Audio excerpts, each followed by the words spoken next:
Hello, I am going to share a little bit about my internship with the Family Support Center of Ogden, Utah. The Family Support Center has a motto on their website stating, "Making our community healthier one family at a time." That is their mission, and they do this through supporting families and preventing child abuse.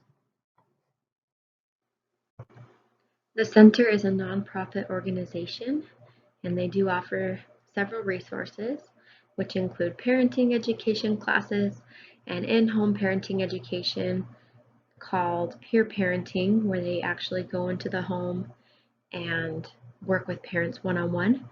They have step-family courses, trauma therapy for children, a crisis nursery and adoption respite, and children's resiliency programs.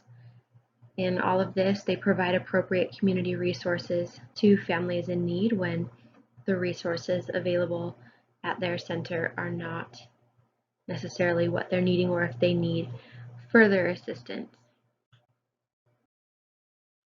So how did I find and arrange this internship at the Family Support Center? Well, I started out by researching several organizations in my community. I just sort of researched local family organizations. I contacted a few, left messages with their coordinators. I honestly didn't hear back from several of them, but when I found the site for the Family Support Center and saw their mission and the resources that they offered, and that I had an interest in some of those things, I went ahead and contacted them as well. I did end up having to leave a voicemail, and I asked about their internship opportunities, and they did contact me back, which was wonderful. They called me back and they set up an interview. Because of COVID-19, our interview was online over Zoom, which was totally fine. I interviewed a few months before the semester started to get it lined up, and before I began my internship, they had me come in again. I met with the supervisor and the facility coordinator again and did more of an in-person interview, essentially going over the same things. And that was the process. They told me that they would like to have me do my internship there, and so I was able to begin. Some of the responsibilities that I had while at the center ended up being a little bit different than what we had talked about originally in my interview. Again, this was sort of coming out of the COVID era, or whatever you want to call that, and so they actually had some staffing issues, people leaving and then not being able to hire people, and so I ended up going into the crisis nursery a lot. I spent a lot of hours there, and while that wasn't the plan initially, it ended up being a good experience. The crisis nursery included the adoption respite. It is a place where parents can bring their children to have a crisis break, or, as I said, that adoption respite.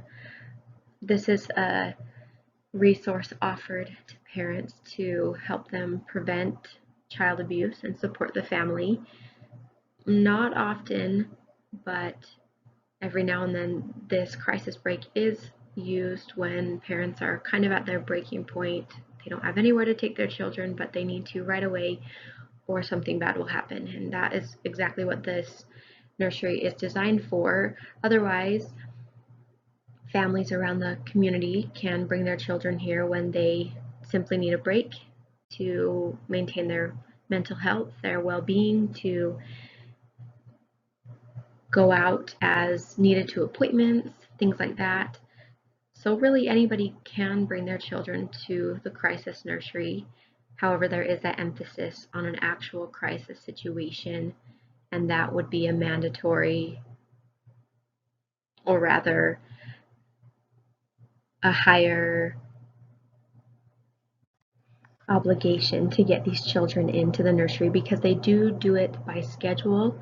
There's a certain ratio of children to caregivers, and for me, at the time that I came, I was sometimes one of the only ones there. So not as many children could come in, and that's going to change as things change, hopefully, with people's health and things like that. But it is a wonderful resource, and the adoption respite simply means that when families adopt children, they're allowed to bring their children there as well for a break to sustain their family structure as they bring in these new children and assimilate to their new responsibilities. It can be challenging, and so they're given a little bit extra time per week to bring their children to this center so that they can have that break and hopefully maintain a healthy environment in their family, in their home. So what I did there was, first of all, I started out with all the appropriate trainings, and there were many trainings that were necessary to work in the nursery. I attended to the children's needs when I was there, which included feeding them and appropriate hygiene. The food that we administered was according to specific guidelines and proportions. We had to record that daily. We also recorded all the activities we did in their different categories. We sanitized everything because of the time frame that I was there, and then other regular cleaning was done on top of that. So that was what I did there. And then every Thursday evening, I was able to facilitate a STEPS course. The STEPS program is for STEP families. It's a family life education course that teaches STEP families, whether new or having been together for many of years, just how to communicate and address conflict and any other thing that might come up in a STEP family. It's a really wonderful resource. They actually teach it in 3 sections: the youth, the teens, and the parents. They go at the same time, but they have their individual lessons, which are interconnected, and then they meet together at the end for a family activity. So like I said, an amazing resource. I taught the youth. This was children's ages 6 to 12, which sometimes made it difficult because of that age range and their understanding, but it was a really great time. I prepared for those lessons, and I had a partner that I taught with. We organized the materials in the classrooms, and then as well in that area I sanitized and cleaned the facility as needed with the guidelines, and then just to maintain the building. One other thing that I worked on was the resiliency program for the outreach and presentation of such. I created flyers, contacted local family organizations, presented the information, and then created a spreadsheet of all the contacts and the status of their contact. And what the resiliency program is, it's a children's program offered to certain age groups. There are 2 classes according to age, and it teaches children with some behavioral problems how to be resilient, how to handle their emotions and practice healthy behaviors where they may not have had that competency previously.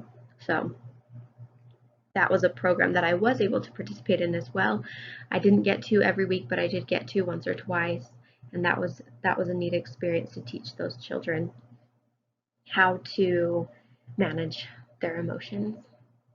On top of that, I tried to be available for any other need they had. Like I mentioned, I took part in that resiliency program mostly out of need because somebody wasn't able to come, and so I filled in.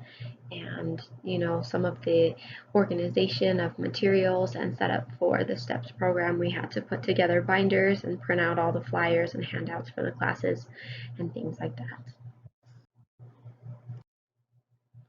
How I contributed to the Family Support Center, some of those things that I just named, pretty encompassing of it all, but I was able to step into that position in the crisis nursery where they had been lacking.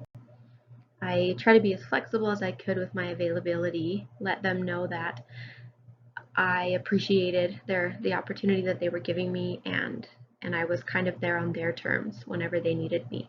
That did make it tricky on my end to work around my schedule, but I found that very beneficial because I was hopefully able to be somebody that they could rely on. With some of the Spanish that I know, I was able to work with some of the children that also spoke Spanish, and that made it really nice because I could tell that they felt more comfortable when I was over their care, and they knew that they could talk to me and that I would help them meet their needs. So that was a nice experience. And then, as I mentioned, with the resiliency program, I was able to compile that information in a spreadsheet for future reference. They can utilize that contact information and use it for when they have their future programs, as they will. The classes go from a specific time frame for a few weeks, and then it changes, so they'll need to reach out several more times throughout the year.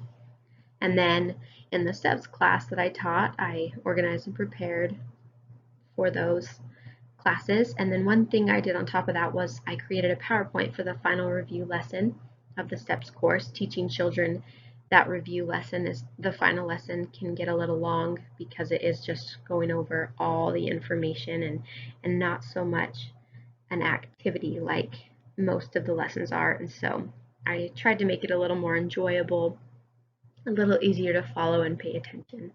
And that can be a resource they use in the future. Whether they will or not, I'm not sure, but that is something that I contributed.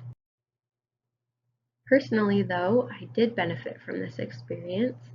I learned a lot about myself, my triggers, my capability and capacities. I learned about balance and the importance of time management.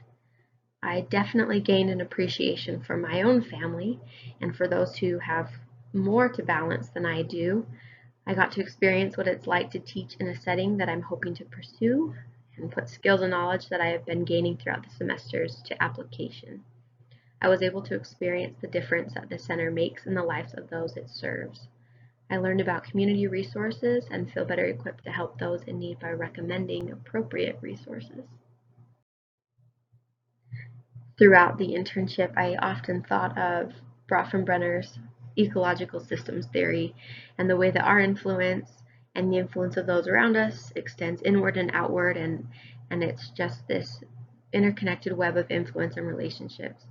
I think the underlying takeaway was that we truly rely and need each other. We rely on and we need each other, and the center, the Family Support Center, is a place that we can fulfill that calling and take care of each other.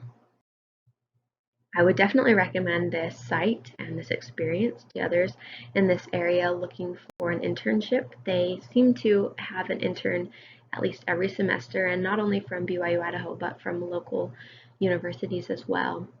I think it is a great place to get a feel for what it's like to work with families and the community, to possibly teach family life education if that's something that you're looking to go into, and even some social work aspects.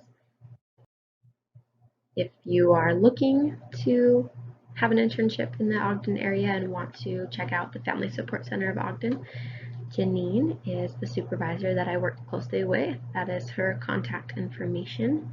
And again, like I said, I do recommend this as an internship. Thank you for taking the time to review this presentation, and good luck with your own internship.